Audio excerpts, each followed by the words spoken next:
우리 하나님 말씀 에베소서 2장 1절부터 7절입니다.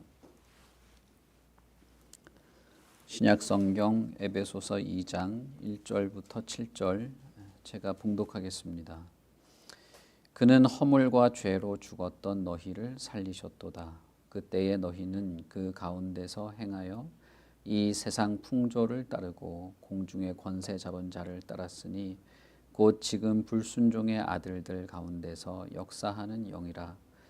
전에는 우리도 다 그 가운데서 우리 육체의 욕심을 따라 지내며 육체와 마음에 원하는 것을 하여 다른 이들과 같이 본질상 진노의 자녀였더니 긍휼이 풍성하신 하나님이 우리를 사랑하신 그 큰 사랑을 인하여 허물로 죽은 우리를 그리스도와 함께 살리셨고 너희는 은혜로 구원을 받은 것이라.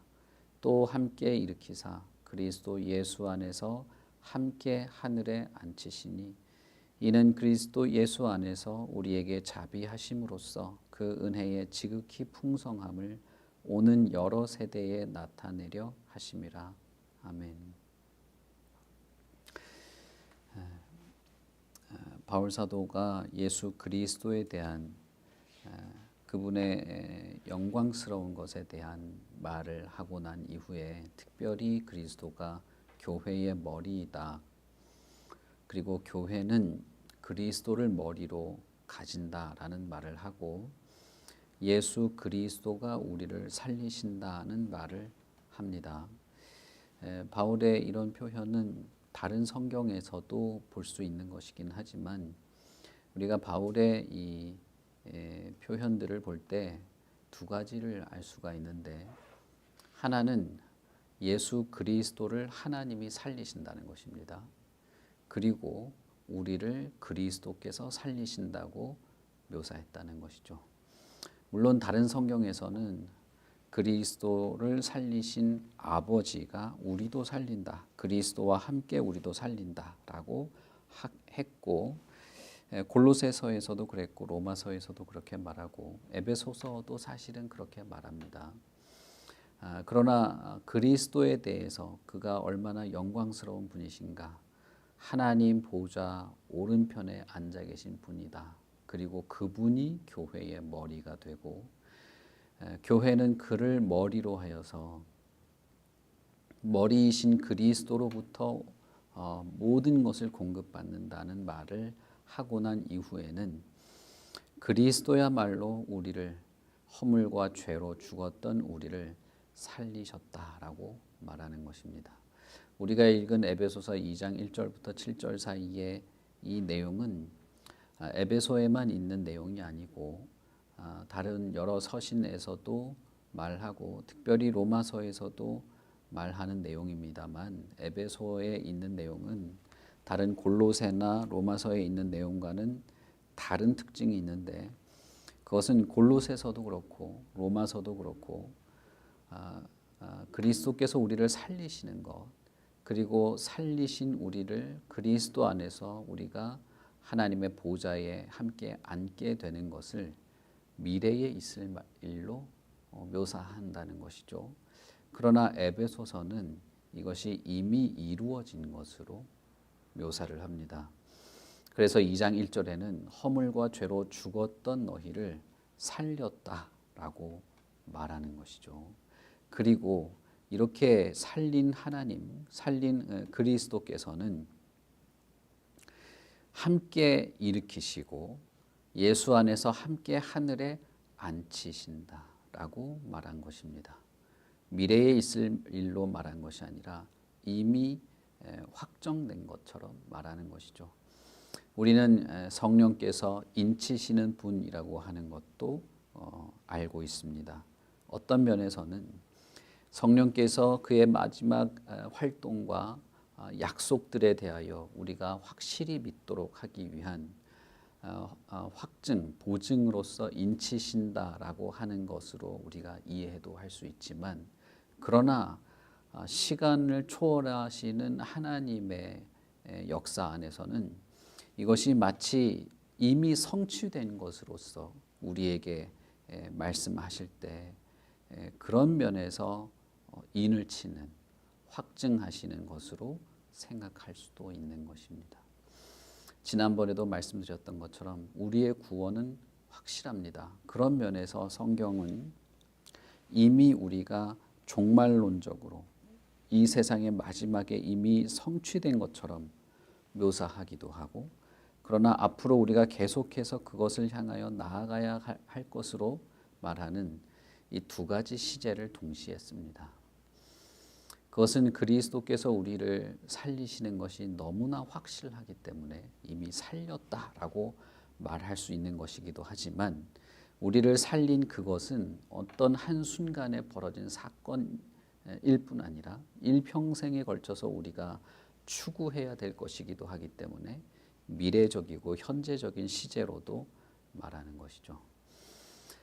그런 면에서 에베소서는 특별히 확증한 것처럼 이미 결론이 나서 이미 성취된 것처럼 과거형으로 말하고 있습니다. 2장 1절에서는 허물과 죄로 죽었던 너희라고 말하고, 3절에서는 전에는 우리도 다 그랬다라고 말하면서 이방인들뿐 아니라 유대인들도, 율법을 가진 유대인들조차도 다를 바 없음을 말하고 있습니다. 로마서 1장부터 3장 사이에 이어지는 그 긴 내용이 에베소는 1절부터 3절 사이에 있는 짧은 구절로 요약된 것처럼 말하고 있죠. 골로새서 3장 7절에도 그렇게 말합니다. 우리가 세상 풍조를 따라서 공중의 권세 잡은 자의 지배에 있던 것을 골로새서 3장 7절에서도 동일하게 말하죠. 우리가 전에는 그 가운데에서 행하였다라고 말합니다. 그러니까 2장 1절에 죽었다라고 하는 것은 물리적으로 죽은 것을 말하는 것이 아닙니다. 세상의 풍조를 따라 살아간 것은 죽은 상태라는 것입니다. 공중의 권세 잡은 자들을 따른 것은 죽은 상태, 곧 불순종하는 삶의 모습. 더 직접적으로 말하자면 참된 생명이신 하나님과 멀어져 있는, 단절되어 있는, 하나님과 관계가 끊어진 그 상황이 죽은 상황이라는 것이죠. 바울 사도는 분명히 여기서 예수 그리스도 안에서 우리가 죽고 사는 문제에 대해서 말할 때 무엇이 죽고 무엇이 살아가게 되고 살았는지를 정확하게 말합니다. 죽은 것은 무엇이냐 하면 허물과 죄로 죽었던 그 상태를 죽인 것입니다. 그리스도와 함께 우리가 죽은 것은 세상 풍조를 따르는 그 죽은 상태가 죽은 것이고, 공중의 권세 잡은 자를 따르는 그 죽은 상태가 죽은 것이고, 하나님과 단절되어서 죽어 있는 그 상태를 죽인 것입니다. 그런 면에서 그리스도의 십자가에서 죽은 것은 어떤 면에서는 내 개성이나 내 삶의 무슨 기쁨이나 내 취향이나 내 행복이나 그런 것들을 말하는 것이 아니라 하나님과 단절되어서 세상에 휩쓸려 살고 세상의 가치관에 매몰되어서 살던 악한 삶이 죽는 것이죠. 그것을 악한 삶이라고 말할 수도 있고 죽은 삶이라고 말할 수도 있고, 바울 사도는 여기서 허물과 죄로 죽었던 것이다 라고 말하고 있는 것이죠. 3절에서는 육체의 욕심을 따라 지내는, 그래서 육체가 원하는 것을 하며 다른 모든 사람들처럼 하나님의 진노밖에는 남아있지 않은 자들로 살아간 것이라고 말하고 있습니다. 바울에게 있어서 그 상태는 죽은 상태입니다. 하나님의 진노밖에는 남아있지 않은 삶. 여러분, 죄에 대한 하나님의 태도는 모호하지 않습니다. 악에 대한 하나님의 태도는 분명하고 선명하고 거기에는 중간이 없습니다. 악과 이 불순종, 하나님과 단절되어 있고 하나님이 아닌 것을 섬기며 살아가는 삶에 대해서, 그런 인생에 대해서 가지는 하나님의 감정, 하나님의 태도는 오직 진노밖에는 없는 것입니다. 우리는 그 사실을 염두에 두어야 합니다. 그런 하나님께서 어떻게 긍휼을 베푸실 수 있었을까? 그런 하나님께서 어떻게 사랑이라는 것을 베푸실 수 있었을까? 그런 면에서 여러분, 하나님이 피조물, 아니 단순한 피조물이 아니라 허물과 죄로 죽은, 이미 죽어 있는 우리를 사랑하시는 것은 결코 간단하거나 쉬운 일이 아닙니다. 우리는 하나님의 사랑이니까 사랑이 너무 넘치고 막 사랑에 겨워가지고 어쩔 줄 모르는 분처럼 말하기를 좋아하죠. 하나님은 사랑이다라고 하면서. 그러나 하나님이 우리를 사랑하시는 데에는 어마어마한 대가를 치렀습니다. 그냥 된 것이 아니라 말입니다. 우리에게 긍휼을 베푸시고 우리를 사랑하셔서 그 어마어마한 사랑, 그 진노를 뛰어넘을 만한 그 사랑을 품으시고 허물과 죄로 죽은 우리를 살리기로 결정하실 그때에 하나님의 그 모든 활동은 결코 단순하거나 막 죄인인 줄 알지만 너무 사랑해서 뭐 어쩔 줄 몰라서 막 하는 그런 게 아닙니다. 하나님으로서도 엄청난 대가를 치르는 것을 하신 거예요. 여러분, 예수님께서 십자가에서 하늘을 우러러 뭐라고 말씀하십니까? 나의 하나님, 나의 하나님, 어떻게 나를 버릴 수가 있습니까? 라고 말하죠. 대부분의 사람들은 예수 그리스도께서 고통 가운데 부르짖은 것으로 대부분 해석합니다. 그 해석이 맞죠. 그러나 저는 몇 년 전에 그 본문을 읽을 때 어떤 느낌을 받았느냐 하면, 아들이신 예수 그리스도께서 피조물을 향한 사랑을 무분별한 사랑이 아니라 정말 의로운 사랑을 베푸시기 위하여서 아들을 버릴 것을 결정하셨을 때 하나님은 어떻게 아들을 버리시는 결정까지도 하실 수 있었습니까? 이렇게 외치는 것 같은 거예요. 하나님은 어떻게 나를 버리셨습니까? 어떻게 나를, 이 사랑하는 나를 이렇게 버릴 수 있습니까? 내가 너무 고통스럽습니다. 라고 하는 해석이 맞겠죠. 대부분은 그렇게 해석합니다. 그러나 저는 몇 년 전에 그 본문을 다시 읽으면서 마치 자신이 십자가에 매달려서 하나님께 버림받으면서도 그 엄청난 하나님의 사랑에 경탄하는 듯한 느낌을 받았어요. 아들이 아버지 하나님께 외치면서 어떻게 하나님은 아들을 버리시는 것까지 하는 그런 사랑을 품으셨습니까? 라고 외치는 듯한 그런 느낌이 들었습니다. 그리고 나서 다시 하나님이 무엇을 결정하셨는가를 생각해 볼 때 정말 제 마음에 그런 어떤 그 경탄스러움, 아니 하나님 어떻게 아들을 버리시기까지 사랑이라는 것을 하실 수가 있었을까? 하나님이 그 긍휼과 사랑을 베푸시는 일에 있어서 어마어마한 것을 치루실 때 하나님이 아무것도 아닌 그냥 편안히 소파에 앉아서 손가락 하나 튕기는 그런 것이 아니었구나. 그런 것이 아니라 하나님으로서는 자신의 모든 것, 하나님 만물을 충만하게 하시는 모든 충만이신 하나님이 자신의 모든 것을 내어주면서까지 사랑하시는구나 라는 생각을 했습니다. 그리고 나니까 하나님 어떻게 그렇게까지 하실 수 있었습니까? 라는 생각이 드는 것이죠. 여러분, 우리는 하나님의 진노 외에는 그 어떤 것도 기대할 수 없는 자들이었습니다. 3절에 바울이 말하는 우리는 본질상 진노의 자녀였고 불순종의 아들들이었다라는 이 말은 정확한 표현입니다.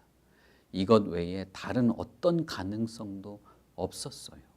그럴듯한 뭔가도 없었습니다. 오직 하나님이 긍휼이 풍성하시고 우리를 사랑하셔서 그 엄청난 사랑을 그리스도를 통하여 우리에게 부으신 것입니다. 그렇게 저와 여러분을 살리신 것입니다. 그렇게 우리가 살아났는데 바울 사도는 이것을 에베소서에서는 이미 끝난 걸로, 이미 성취된 걸로 말하면서 허물로 죽은 우리를 그리스도와 함께 살리셨고 또 함께 일으키사 그리스도 예수 안에서 함께 하늘에 앉히셨다라고 말하는 겁니다. 그리스도가 지금 계신 자리는 하나님의 오른편이십니다. 20절에 보시면 하나님의 능력이 그리스도 안에서 역사하여서 죽은 자들 가운데서 그리스도를 다시 살리시고 하늘에서 자기의 오른편에 앉히셨습니다. 그리스도는 하나님의 오른편에 계십니다. 골로새서의 표현대로라면 우리는 하나님 우편에 계신 그리스도를 찾고 그리스도를 우리는 갈구하는 것이죠. 그런데 에베소서에서는 이미 우리가 그리스도 예수 안에서 함께 하늘에 앉았다. 다시 말하면 우리가 그리스도 예수 안에서 하나님 보좌 우편에 우리도 앉았다라고 말하는 것입니다.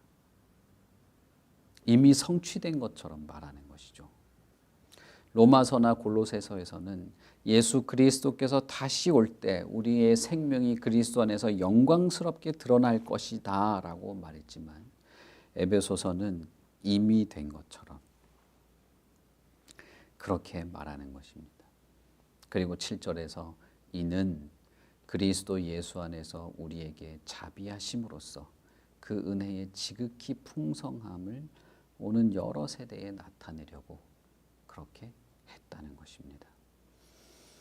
다른 말로 하면 성도가 모든 거듭난 성도가 그리스도 예수 안에서 새 생명을 가지고 살고 하나님의 보좌 우편에 앉아 있는 것들을 보고 듣고 느끼게 함으로써 오는 모든 세대에 하나님의 은혜와 자비가 얼마나 풍성한지를 성도들 당신들 하나님 우편에 앉아 있는 당신들을 통해서 보고 듣고 느끼게 하려고 그렇게 하셨다는 것입니다.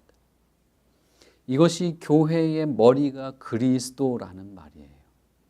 교회의 머리가 그리스도라고 할 때 이 교회는 어마어마한 영광체라는 걸 말합니다. 머리이신 그리스도의 몸으로서 우리가 존재하는데 그것은 결국 우리가 그리스도와 함께 하나님 보좌 우편에 앉아 있는 것을 반영하고 반향하고 사람들에게 보여지게 되고 느끼게 되어서 하나님의 그 풍성한 은혜와 자비와 긍휼을 경험하도록 하는 그것이 교회요 성도요 교회의 영광이요 그리스도가 머리라고 하는 말에 정말 그 아름다운 표현의 결과라는 것입니다.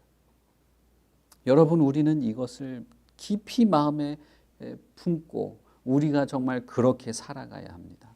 교회가 왜 영광스러운가?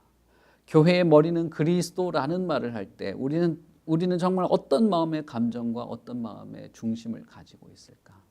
교회가 참된 교회가 되기 위하여 우리가 서로 봉사하고 헌신하고 서로 쌍방간에 용서하고 인내하고 가르치고 배우는 이 모든 일에 있어서 그 가운데 그리스도가 있으며 우리는 그리스도를 머리로 삼는다고 할 때 결국 우리는 무엇까지 바라고 소망하면서 참된 교회를 세우려는 마음의 일치됨, 한 마음과 한 뜻.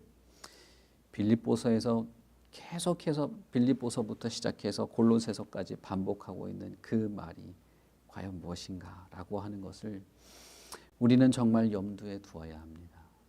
바울 사도가 이것을 마치 이미 벌어진 일처럼 과거형으로 한 것은 이것이 너무나 확실하기 때문입니다. 너무나 확실하고 예정되어 있고 성령이 인을 쳐서 도장을 이미 찍었기 때문에 아직 잔금을 치르지 않았지만 나 저 집 샀어라고 말할 수 있는 것처럼 말한 것입니다. 우리가 그리스도 안에서 하나님 보좌 우편에 앉을 그날은 거룩한 새 예루살렘이 이 땅에 임할 때일 겁니다. 그러나 바울 사도는 지금 우리가 그 자리에 있는 것과 같고 교회를 통해서 에베소 성도 허물과 죄로 죽었던 여러분들을 통해서 완전히 180도 다른 은혜와 영광과 긍휼과 그분의 풍성함을 다른 모든 사람들, 오는 모든 세대 사람들이 보고 듣고 경험하고 누릴 수 있게 되었다라고 말하고 있는 것이죠. 그러면 그 말은 무엇입니까? 지금 우리가 이 땅에 살고 있지만 에베소 성도가 교회가 에베소에 있지만 그러나 실제로 경험하고 누리고 나타내고 아는 것은 천상에 속한 어떤 것들이라는 거예요. 교회는 이 땅에 있지만 그러나 천국을 반영하는 겁니다. 교회는 이 땅에 있고 성도는 이 땅에서 살아가지만 그러나 세상 풍조를 따르지 않고 공중 권세 잡은 자를 따르지 않고 그리스도 다시 살아나신 그리스도 안에서 살기 때문에 사실은 완전하게 된 것은 아니다 할지라도 조금이라도 약간이라도 천국을 살아가는 것입니다. 천국을 살고 천국을 누리고 천국을 반영하고 천국을 보여주는 것입니다. 어제 제가 주일학교 아이들 설교하면서 이 내용을 설교했습니다. 물론 사도행전을 가지고 했습니다만 사도행전에 보시면 사도행전 4장에 초대교회 성도들의 모습이 아주 짧게 나옵니다. 그런데 거기에 특징적인 묘사가 있어요. 뭐냐 하면 사람들이 자기의 재산을 자기 것이라고 말하지 않았다. 자기의 재산들을 팔아서 사람들과 통용하기 시작했다. 그래서 초대교회는 가난한 사람이 없었다는 겁니다. 아주 간단한 이 세 문장이에요. 자기 재산을 자기 것이라고 주장하는 사람들이 없었다. 자기 재산을 팔아서 통용하기 시작했다. 그래서 결국 초대교회는 그 믿는 사람들의 무리는 가난한 자가 없었다는 겁니다. 그건 단순히 부르유토끼하고 이렇게 돈 이렇게 좀 해서 잘 살게 해주고 이런 말이 아닙니다. 그건 천국을 그렇게 실현시켰다는 뜻이에요. 천국이 그럴 것이기 때문에 그렇게 산 겁니다. 그 사람들은 그 초대교회 사람들이 우리 이 사는데 교회가 부르유토끼도 잘하고 우리가 참 선행도 하고 그건 좋은 거지만 그것이 목적이진 않았어요. 목적은 천국을 사는 것처럼 이 땅에서도 사는 것이었습니다. 하나님의 보좌 우편에 앉아 있는 사람으로 이 땅에 사는 것입니다. 언젠간 그렇게 될 거야가 아니라 우리는 이미 앉았어. 앉았으니 앉은 사람답게 살자는 거예요. 그리스도와 함께 내가 살았어. 살아서 그리스도 안에서 하나님 보좌 우편에 있지. 그렇다면 하나님의 보좌에서 흘러나오는 모든 그 은혜의 풍성함을 우리가 따라서 살자 하는 겁니다. 우리는 천국에 갈 거고 천국에 이미 확정됐고 인을 쳤고 도장을 찍었다. 그러니 이 땅에서 천국처럼 살자는 것입니다. 그래서 사람들이 자신들의 집과 밭을 팔아서 내어놓은 것이죠. 사도들이 그 재정을 투명하게 활용했다. 그런 것은 성경에 없습니다. 투명한 것이 진리는 아니에요. 요즘에 많은 교회들이 여러 문제들이 있어서 요즘에는 교회가 윤리적으로 청렴하고 투명하고 이것이 마치 성경인 것처럼 말하는 그런 사람들이 종종 있습니다. 그러나 여러분, 그건 조금 다른 겁니다. 교회를 세상의 윤리의 잣대로 판단하려는 태도는 잘못된 거예요. 그리스도를 머리로 하는 교회는 그리스도를 반사하듯이 사는 것입니다. 천국을 살아가는 거예요. 천국에서의 삶이 그러할 것이기 때문에 이 땅에서도 그렇게 사는 것입니다.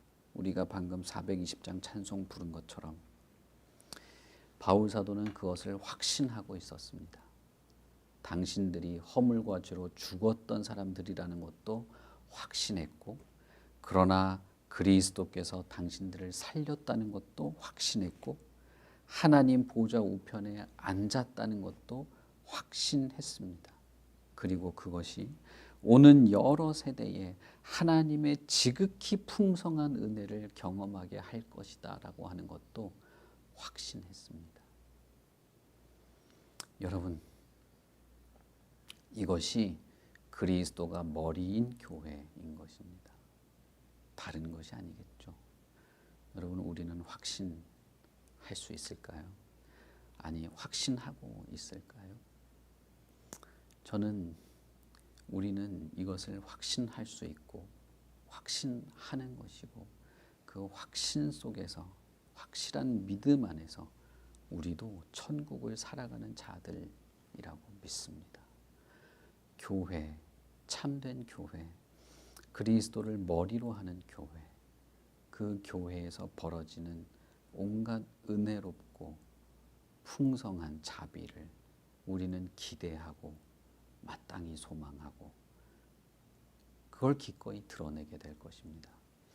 영혼을 사랑하는 면에 있어서도, 헌신하고 수고하는 면에 있어서도, 모든 것을 하나님을 의지하며 순종하는 면에 있어서도, 우리가 누군가의 영혼을 섬길 때 그 섬김 자체는 사실상 하나님을 의지하는 것의 결과입니다. 우리가 잘 섬길 수 있는 성품이 있고 잘 섬길 수 있는 열심이 있고 그런 노하우가 있어서 섬길 수도 있겠죠. 그러나 그것은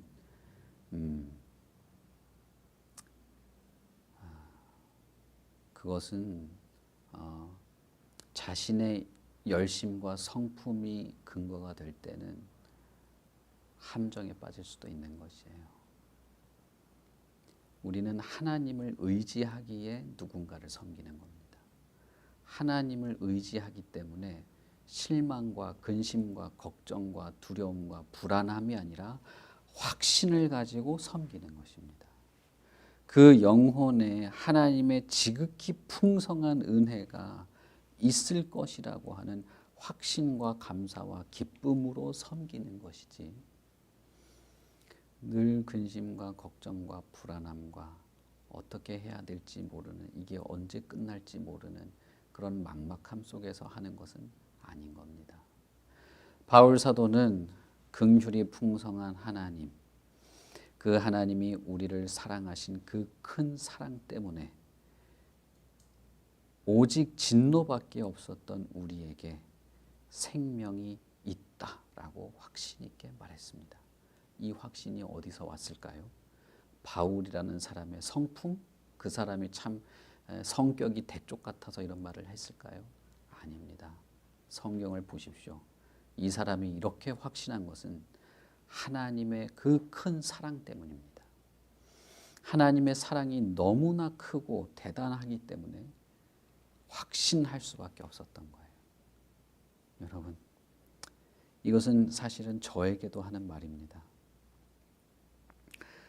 그러니 하나님을 바라보시고 우리의 머리, 우리 교회의 머리가 되시는 그리스도를 알고 그분에 대한 지식, 하나님이 어떤 분인지 아는 가운데, 그의 사랑의 크심을 아는 가운데 확실하고 확신한 것에 거하고 믿음에 흔들리지 않고 세상의 풍조가 아닌 하나님의 보좌 우편에 앉은 그리스도 안에서 살아가는 삶을 살아갈 수 있기를 바랍니다. 여러분 예수 그리스도를 믿으십시오. 믿는 것처럼 느끼는 그런 감상에 젖는 것이 아니고 참된 믿음, 그리스도를 믿는 믿음 안에서 살아갈 수 있기를 바랍니다. 우리는 그럴 수 있고 하나님을 경험하게 하는, 천국을 경험하게 하는 교회로 우리는 부르심을 입은 것입니다. 같이 기도하겠습니다. 하나님 아버지, 은혜를 감사합니다. 우리에게 하나님께서 얼마나 큰 사랑을 베푸셨는지, 그 사랑이 얼마나 많은 대가를 치루었는지 우리는 사실 잘 알지 못합니다. 다만 우리가 아는 것은 하나님의 그 큰 사랑이 나 같은 죄인을 살리신다는 것입니다. 허물과 죄로 죽었고 불순종의 화신과도 같고 오직 진노밖에 없는 자조차도 살리신다는 것입니다. 오직 하나님의 사랑만이 우리를 살리십니다.